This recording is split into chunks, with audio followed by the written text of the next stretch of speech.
Vision, seeing with our eyes the people and the things around us, our reality. In a mirror, seeing ourselves and where we have come from, our past. Through the Hubble telescope, seeing 12 billion light years away, unimaginable. For the vision impaired, seeing through our other senses. Vision, an ability or imagination to think about or plan the future for the way things might be. Before we discuss Vision 2020 with our lineup of respected and highly motivated guest pharmacists, let's take a moment to explain FIP and the community pharmacy section. FIP, through associations and individual pharmacists and pharmaceutical scientists, and representing 3 million practitioners, brings together people committed to improving global health.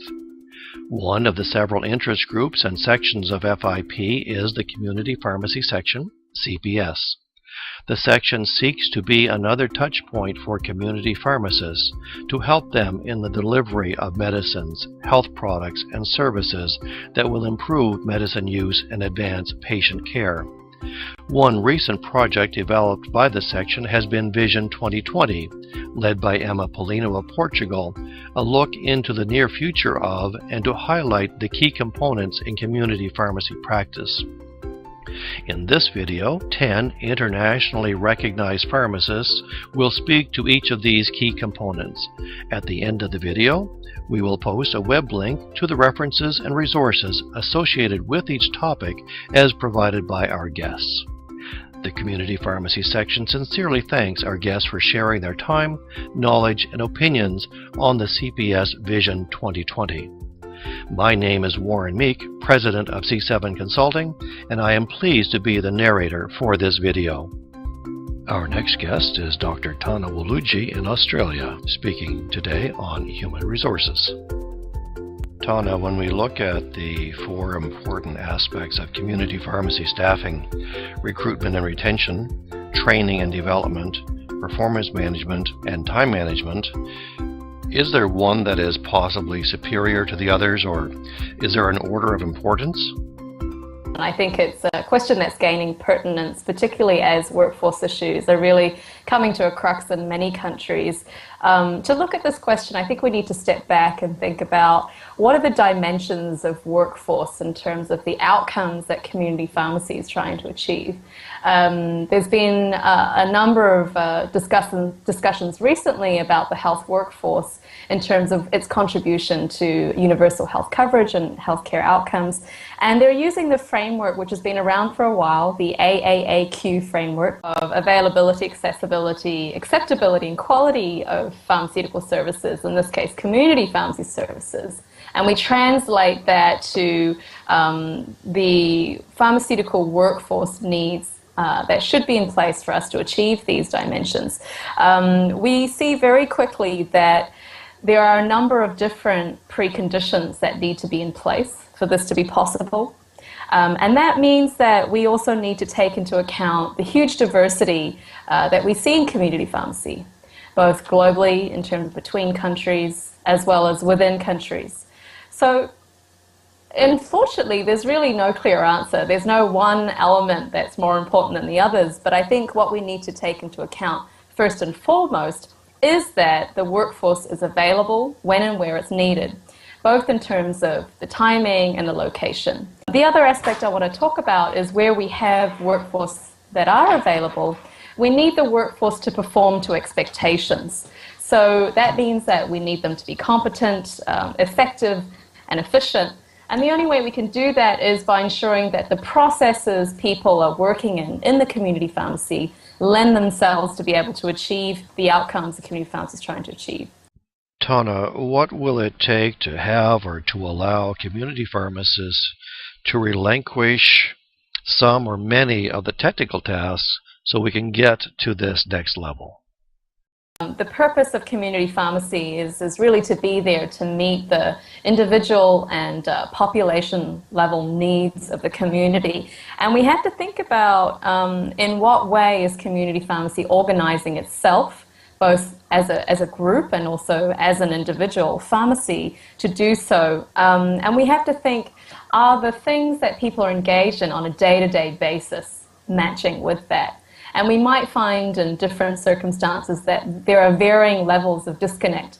Some of that is structural, but in other countries, I think we find that we hold on to habits that we're scared to let go of.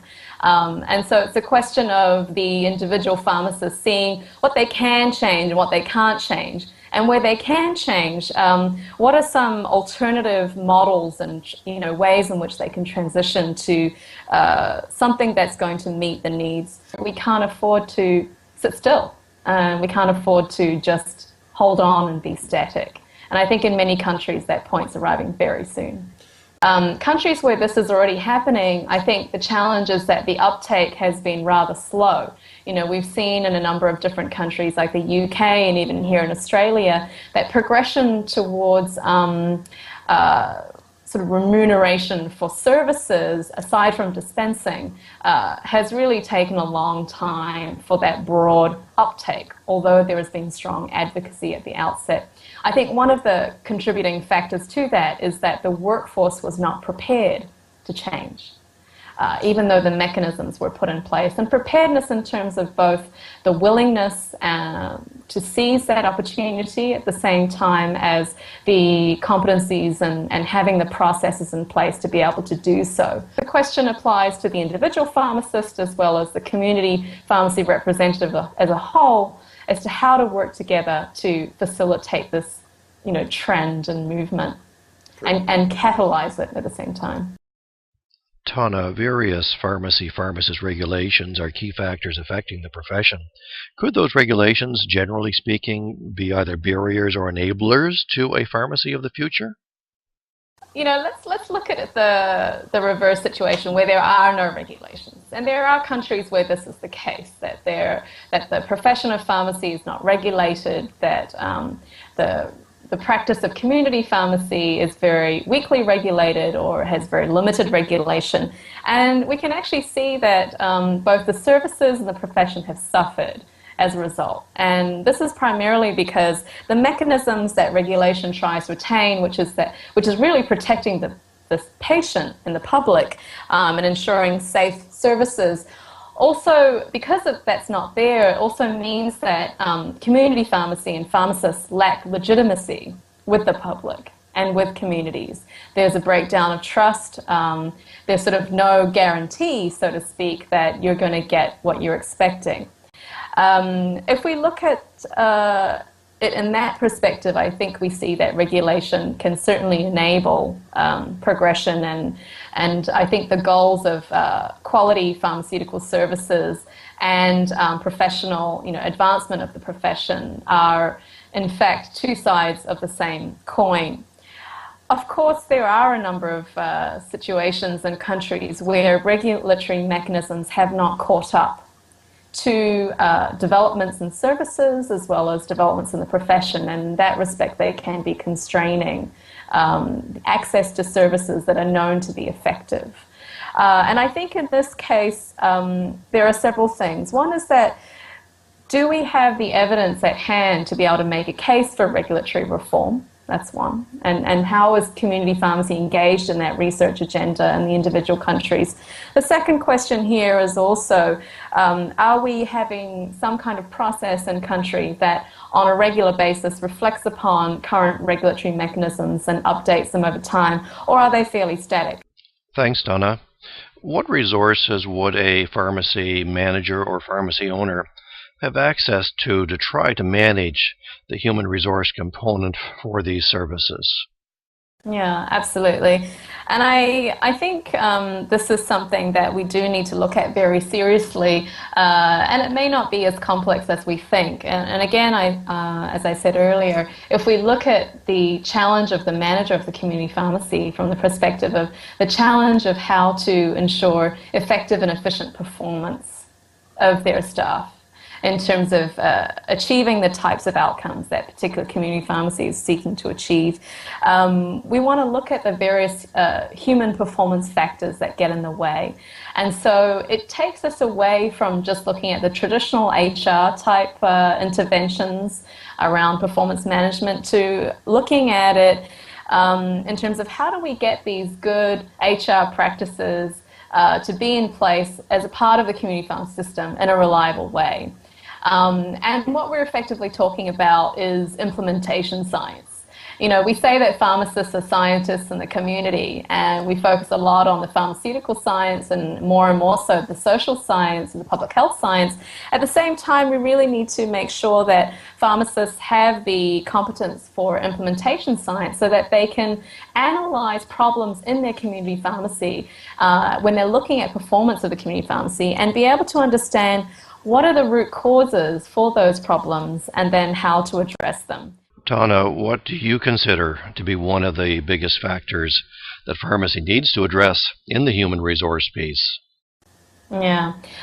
To me, I think the biggest factor that we're missing or remains unmet is connecting the performance of the community pharmacy with the outcomes of community pharmacy in the community and for the individual patient. And this is the goal ultimately of the workforce. And if we don't connect the outcomes to the performance of the services, to the workforce we have, we're not going to get anywhere. And if we look at it in this way, it makes us question, it makes us want to align what people do, what they spend their time on, how they do it, who we have doing it, whether they're equipped to do it or not, with the things that we're trying to achieve. This does mean two things. One is that the top-down, high-level policy approach is important because it provides the environment and the framework in terms of regulation and policy and practice to enable this. But at the same time, it means that even if that's not there, we shouldn't wait for it to make change. And the second point I want to make connected to this is that addressing workforce issues is not a job of managers. It's the job of all and everyone in the pharmacy profession, because ultimately what we want to move the pharmacy profession towards is that we're not just a profession of pharmaceutical workforce, we're not just there to provide services, but at the same time we are the scientists and the change agents in the community. And if we really seize that role, we look at workforce interventions in a different light. It's not something done to the pharmacist or the whatever pharmacy carder. It's really something that they are doing to be engaged in making care better for patients. That's terrific, Tana. Thanks for the great discussion. Any final thoughts from you today on the topic? We have recognition of pharmacists as a key part of the health workforce. We have recognition from all the high-level bodies, the UN, as well as other professions. I think one thing that we are somehow at a standstill on is that it seems that we're still waiting for something. And the thing is that everybody's waiting for us. All these different groups, all these different bodies, they recognize it. But now we've got to really come up with the goods, so to speak, and demonstrate that we can actually change. So we've created this environment for understanding workforce issues. What we really need to do now is to put these things in practice and show that it can be possible. Thanks, Donna.